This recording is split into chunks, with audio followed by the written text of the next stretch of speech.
Good morning, gorgeous. Good morning, gorgeous. Don't forget to smile.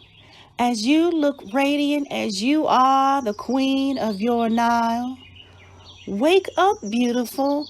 It's time to spread your wings. Open up your window and hear the songbirds as they sing.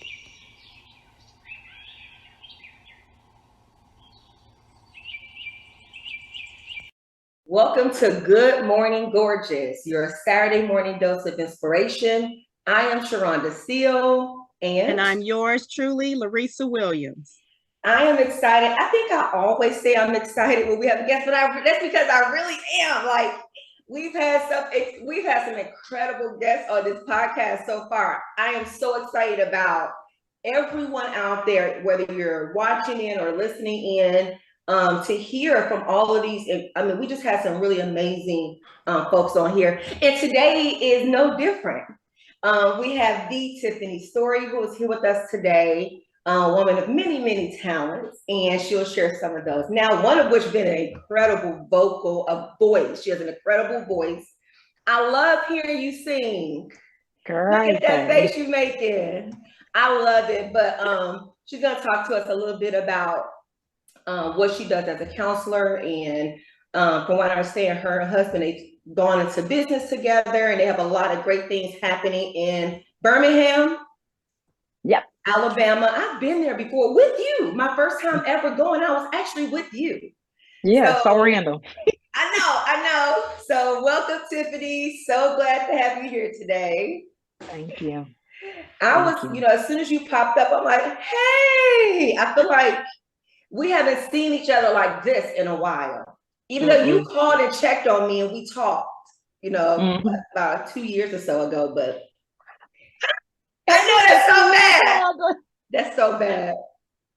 But when I always say, you always know when something is like ordained by God, because even if you don't talk every day or every week or every month, when you get together, it's like you've never missed a beat. You just Yeah. fall right back into things again. That's the way I truly see kind of our relationship. It's like when we talk or like how we connected right away today, it's like we never missed a beat. We Yeah. just Yeah. going. Like that's when stuff was naturally and meant to happen in the way that they are. So thank you so much for being here today. Thank you for the invitation, ladies. So first off, for all of our viewers and those that will be listening in, just tell us a little bit about yourself. Okay. So I'm Tiffany Storey. I am a licensed professional counselor and counseling supervisor, and I'm from Birmingham, Alabama. I'm a wife. I'm a mother of three. I've been doing counseling for maybe about 10 years, but I have worked with children and families in multiple capacities, probably since I was a child myself. I've worked in residential treatment centers. I've worked in outpatient therapy. I've done consulting with schools. I work with the homeless population. A lot of people don't know or realize I still have a day job. And so I'm a program director for a housing program or a maternity group home that serves homeless moms between the ages of 16 and under 22 who are pregnant, parenting, or both, and have found themselves homeless. And so I've worked across different spectrums with families. And I will definitely say it's something that I feel like is my calling and is my passion. And so I think I do all things mental health. But I also consider myself like a stress expert. And I think that's the best way for me to describe it is a stress expert. Because my husband and I have partnered together. We now have opened a co-working space for health and wellness professionals called the Olive Branch Mind and Body Suites. And this space serves as an incubator for people entering the health and wellness field that can't afford to necessarily go open their own place of business, but they need a designated place to be able to see clients, a place that's not going to cost them a lot of overhead costs, where they can build their clientele and create community. And so that's pretty much what the Olive Branch does. So amongst having a private practice, Storey House Counseling and Consulting, where I actually work with clients that are struggling with mental health stressors. I have the co-working space, and I'm a program director and a mom. And on and on and on. So that's a little bit about me and all the hats that I wear on a day-to-day basis. So what inspired you to want to do the business for yourself, and actually more so do it with your husband? Girl, it's levels to it. And when I say it's levels to it, so I will say this: in residential treatment, in an inpatient facility or like a psychiatric hospital, it's a lot. It's one of those places where, you know, you take on a large caseload. It's a lot of complex issues, a lot of difficulty trying to get clients into homes, because a lot of the clients that I work with were at children and adolescents who were in the foster care system. And sometimes, I'm gonna just be honest, they end up in a hospital facility because they don't have anywhere else to place them. And so they give them a diagnosis. And by the time they find somewhere to go, they truly do end up with a diagnosis, because it's traumatic being put in a mental health facility when you don't have issues. And so I think going into it, didn't know what to expect, didn't quite know what I wanted to do. It's really random how I even got into counseling. My husband went to undergrad for child and family studies. He was a case manager coming out of undergrad, and he decided he wanted to pursue his master's in marriage and family. Well, I had been a realtor. The housing market crashed. I was kind of staying at home with my kids because I had lost my full-time job. And he said he was going to school, and I had been trying to think of what I wanted to do. And when he said counseling, I was like, oh, that sounds like something that's fun and it's interesting. And some of my other friends from college outside of, well, that kind of overlapped with me and Sharonda's group used to call me Dr. Phyllis as a joke in college. And I was like, my friends do call me Dr. Phyllis. And so I just jumped into something thinking it would be interesting, and end up realizing like I'm really good at this. I'm really passionate about it. And I think what really resonated with me is I started to recognize the impact of my own trauma and childhood issues on, you know, my identity, my relationships, my perspective of the world. And I just fell in love with it. And so when I went to the residential treatment, I was giving it all I got, but the culture was toxic. I absolutely loved working with the kids, but some of the people that work in those places, they work there so long. Some of them are drawn to the field who have trauma. Okay. And all of them don't work through their trauma before they try to serve as a resource or help for someone. So you could end up in an environment where people have good intentions, but it's a toxic workplace. And so when I left there, I felt burned out. But I did miss counseling, and I had went to an outpatient clinic and was working for a lady who had served as my supervisor, just to make extra money, because I decided to take a job that was a pay cut for me.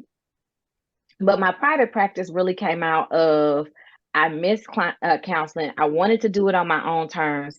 And I had a kid going off to college. And I was like, we ain't ready.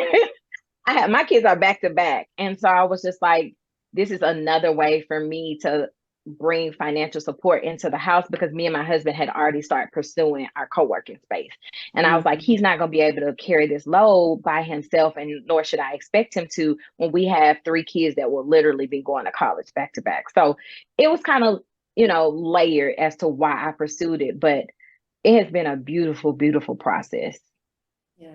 You know, it's something to be said about whenever you start to learn or work within your passion, it has no choice but to change you.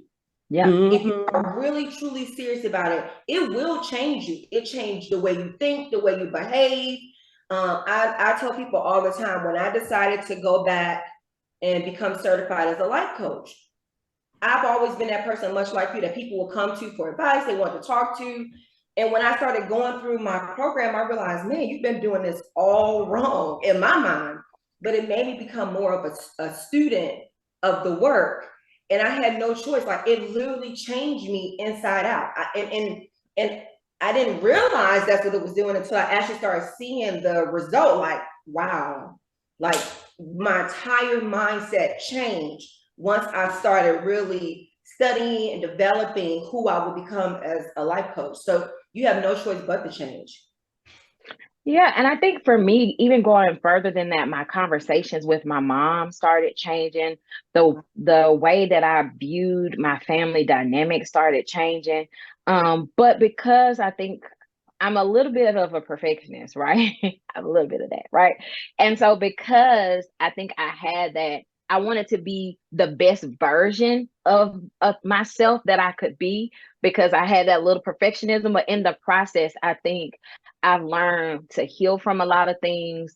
My brain, just the way it works, things that stress me out. It's a process, it's a journey. I won't say that I've gotten to the place where I can truly say that all of the childhood experiences and the trauma or impact from those experiences have completely been worked through. But I will say I'm way further ahead in life than I would have been had I never pursued this field. And so I think that with counseling, I see it as more so a calling and not a career. And I think when you see things as a calling versus a career and something that you're purposed for, not just a passion, but it's your purpose, That's good. you show up different. And the stress that you encounter, you work harder to like come through it so that you can continue to do the work because you realize it's your life's work.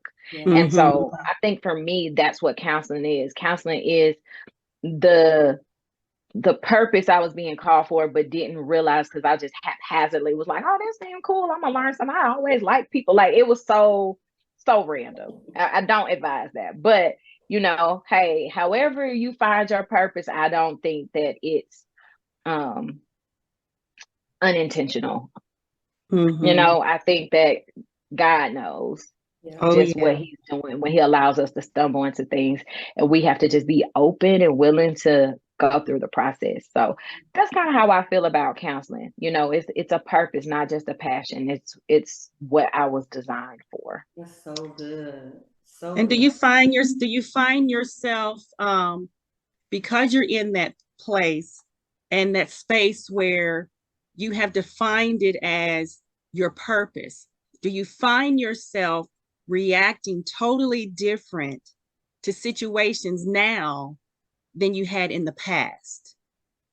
Personal situations or professional situations? Both, because with what you do in your day job and as what you're doing with your company, with your husband, your business, because it's almost seemed like they're one in one, even in your in both your personal life and your professional life. Do you see yourself, because they interact, do you see yourself, your reactions, are your reactions totally different now than they were, say, a year ago, 6 months, 6 months ago, or a year ago, to where you are today? I say yes and no. So here's the thing that I've discovered, especially over the last year. I think about a year and a half before I turned 40. I just turned 40 this year. I don't know. It's like I woke up one day and had this shift within myself, like the way that my life is set up no longer serves me. That's kind of when I decided I was going to pursue a private practice. I wasn't unhappy, but I just wasn't in a place where I felt like I was where I was supposed to be. And so I think there are lots of aspects about me that have changed that I think I feel like I'm a little bit more flexible. But at the end of the day, I also recognize that I'm also a workhorse. Like I get laser focused on checking boxes and checking goals or achieving goals. And sometimes it causes me to disassociate with, what I'm experiencing and being present and mindful and in the moment. And that version of myself is not always the healthiest version, where I'm more irritable. I'm not hearing things like I should, or I'm not responding in a way that is patient. And it's mostly with my family because at work, I come in with a mindset that, these people need someone to be patient. These people need someone to be present, but that's not my natural disposition. And so I pretty much reached my capacity. Like I invest so much mental and emotional energy at putting my own personal stressors, fatigue, tiredness, if I got a headache aside, that at the end of the day, I'm tapped out and I might not realize I've reached my capacity. So I spend a lot of times checking in with my children. Me and my husband are like oil and water. Like we have the same passions. I think life goals are similar, but our approach to everything is different. So we have these little run-ins, but at the same time, it works because we've been married for 17 years. Sometimes we be looking at each other like, how is this working? I don't even know how this is working because we're so different. And so I do think it has changed me in accepting and taking ownership and accountability when I really have not responded in a way that was maybe helpful or that was potentially harmful to my intimate relationship or my parenting relationship or even a friendship. But on the other hand, I think I'm still learning to balance because it's essentially an exchange of energy. I'm taking on all of people's stress, all of their trauma, all of their negative energy. They're walking out feeling restored, but now I got to find a place to release this, right? And so as a therapist, it's important for us to have therapists. It's important for us to have support systems. It's important for us to be grounded and practice what we preach about self-care, uh, physical health, emotional health, spiritual health. And so I try to be consistent with practicing what I preach. That's so good. That's my long answer. No, that's so good because, I talk to a lot of people about the importance of your sacred space, like your home, where you live, right? Because everything that happens outdoors, you still have to come home. That's where you eat, where you sleep, where you bathe. Yeah. That needs to become your sacred space. And if it's chaos in your sacred space, it affects everything else that's happening in you. And I have been talking to folks about decluttering and organizing your life. And then I realized I lost my wallet the other day. And I came home and I remember just walking around going, look at this. You got laundry right here, you got files right here. And it clicked like, you do all this talking to everyone else about what they need to do. How about you take some of your own advice? But something you said that stood out, and I swear I am going to use this. The way my life is set up no longer serves me. Yeah. And once people can say that, I think they really can start affecting some change. Like, it's okay because it may have worked then for the person I was then. Yes. But who I am now, this no longer serves me. And it's okay for me to make whatever positive changes that I need to make. Yeah, and I think for me, what really did it. So my father died about 5 years ago. Had multiple health issues, but one of the things that was a health challenge for him is he had diabetic neuropathy. And I started experiencing pain in my feet. And I was just like, I'm not diabetic. I go to the doctor at least once a year. I exercise regularly. I don't have any significant health challenges like high blood pressure or diabetes or anything like that. And so I couldn't figure out why my feet was hurting. Now I had put on a little weight from COVID, but who didn't, being sheltered in place, that was a little hard to get off. But I decided to start with my physical health because I know that if I'm disciplined with my exercise, I'm disciplined with my eating, and it makes me feel better. So I'm more disciplined in my self-care. And so I've been doing boot camp on and off, but this time I fully committed to it. And my goal was just to get to 40. It's just like, don't fall off until you get to 40. Like at least commit to a year and a half and then give yourself a break to adjust your regimen. And so I did that. And in that process, I think what I recognized is that going into a new decade of my life, I wanted to rewrite my narrative. And so when I opened my practice, that's my tagline: rewrite your narrative and transform your life. Because we grow up with these narratives that people have created for us, or that we've created based on miscommunication, based on misconceptions, based on trauma, based on, cultural influences, and I decided I wanted to be in control of my narrative. I wanted to be in control of what my life looked like. And I feel like slowly but surely I'm transforming myself.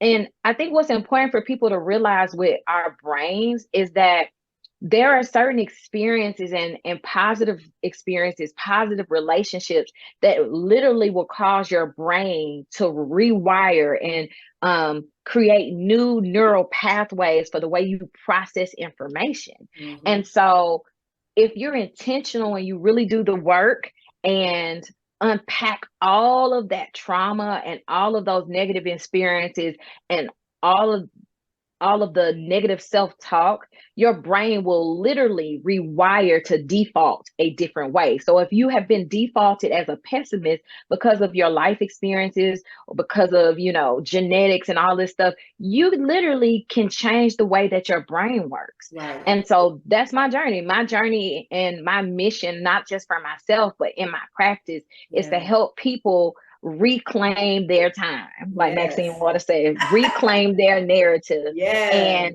transform their life so that they can be the best version of themselves that they desire to be. That's so good. And that's a large focus of what I do with Sharonda She Shared.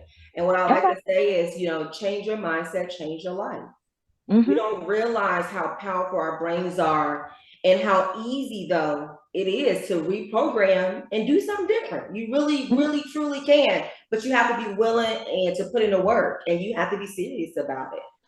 And I think I even try to apply that just a little further to people who, in Black community, we don't always buy into mental health.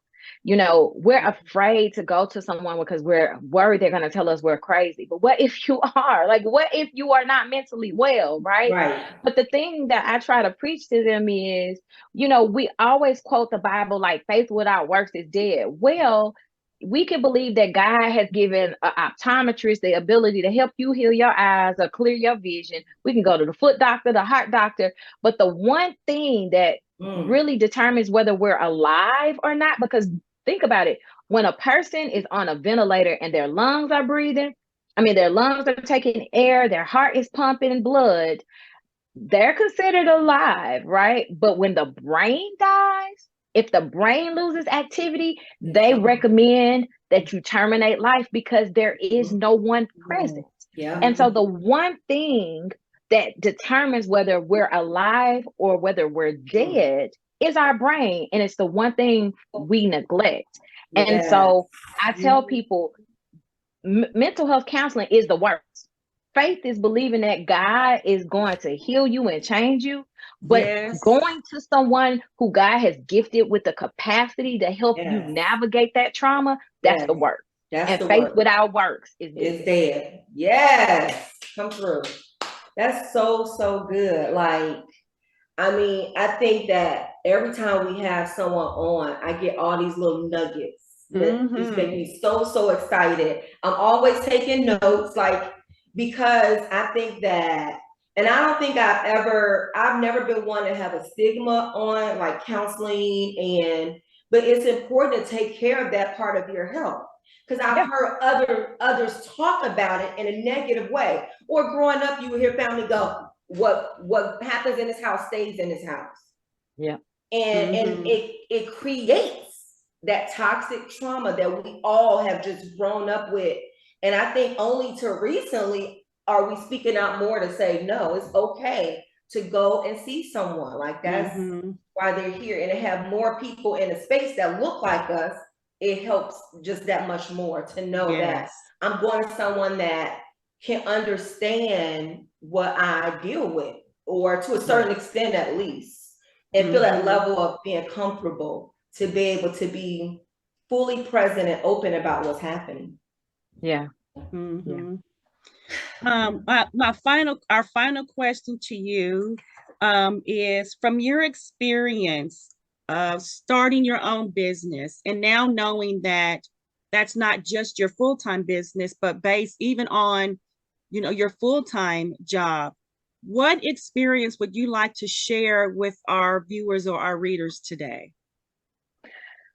So I think that a lot of people people go into business for themselves with this misconception that it's going to free up more time. And it does eventually. But Mhm. when you go into business, it takes more of your time. And so if you're not in a place where you're mentally well, or you feel overburdened before you go into business, um, then you need to fasten your seatbelt, because things just get bumpier. It can impact your marriage. People get divorced behind pursuing business, right?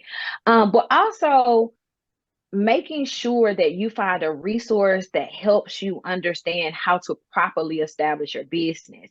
You know, we're culturally, as a race, for Black people especially, we're behind when it comes to generational wealth, when it comes to access to certain resources. You know, we're behind the starting line. And so if you look like me, if you're brown, or if you are considered a minority in this country, things are not going to come as easy. So making sure that you have identified people, or surround yourself with people who have already done it and who have done it successfully, is important. So maybe having a mentor or having a coach, whatever your money can afford, but prioritize that. Like, prepare for business. Maybe save up some money just so that you can pay someone to guide you. You know, the beauty about me going into business just a year ago to start my private practice was, even though I was just launching my own business, my husband has been in business for a while. So I got a chance to support him through that.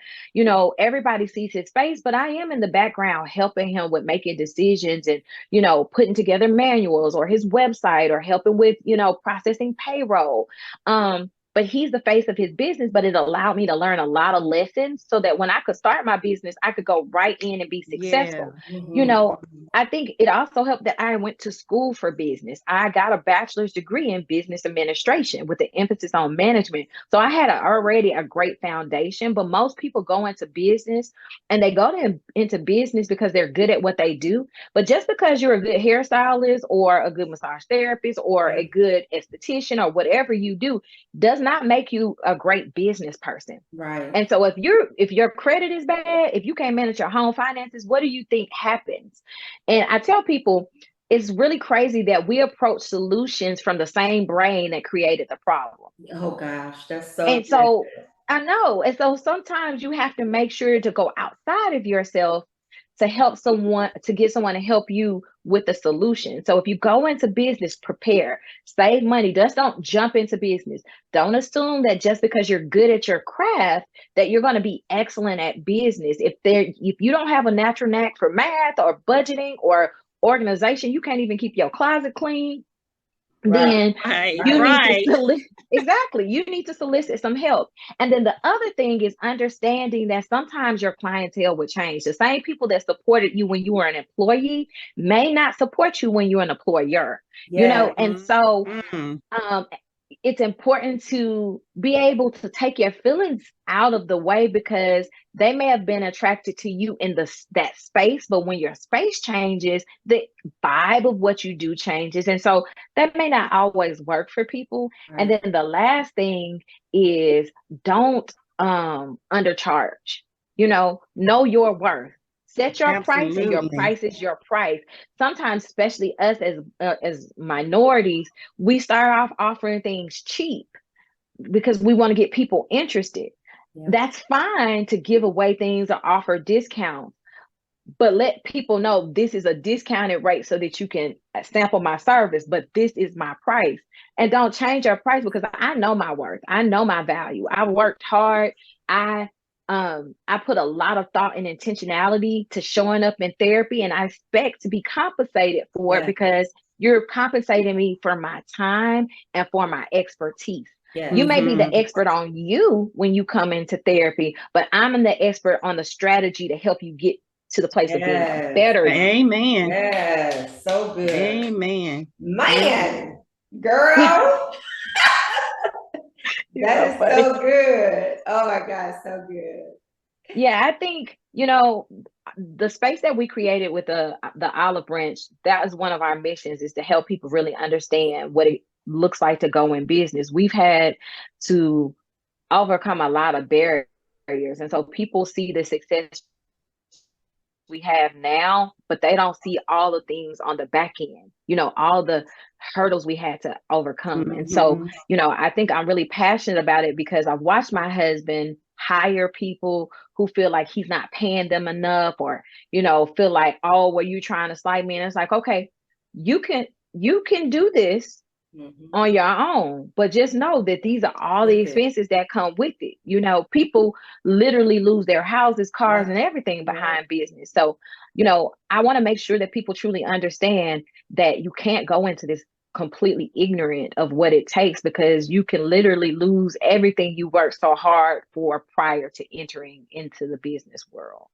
So before we go, how will people get more information on Olive Branch and Storey House Counseling? Where do they find you? So we're all over social media. So you can literally look up the Olive Branch Mind and Body Suite. That's the easiest way, because everybody's on social media these days, or most people are on social media. So we have an Instagram page and we'll have a Facebook page. Olive Branch on First is our handle. And First is 1ST. And then from there, you can get to our website. Same thing with Storey House Counseling. You can look me up, Storey House Counseling. And let me advise you, therapists can't be Facebook friends with their clients. So if you want me as a therapist, do not go looking up Tiffany Storey, because I do not just accept random people to my Facebook page. Okay. But you can look up Storey House Counseling and my website is on there. But my website is really simple, www.shccal.com. Perfect. Well, thank you so much, Tiffany, for coming on today and dropping all of these nuggets. Like, man, girl, I'm just talking to you. So we definitely got to figure out how to stay more in contact. But thank you so much for coming on today. Thank you for the invite. Yeah, this was really good. And I look forward to having you back. Once you start your podcast or get it back up and going again, then I can't wait to check it out. Yes, so I will let you know, and maybe you ladies might want to be a guest as well. That's the goal. The goal is in the new year to get our podcast. I think it'll be season 4 for us. But when you have multiple businesses, sometimes you just have to put some stuff aside. Yeah, so absolutely. A little bit. No, you're absolutely right. But thanks again for coming on. And as always, with Good Morning Gorgeous, we say, find yourself, believe in yourself, and love yourself. Bye. Thank you for tuning in today.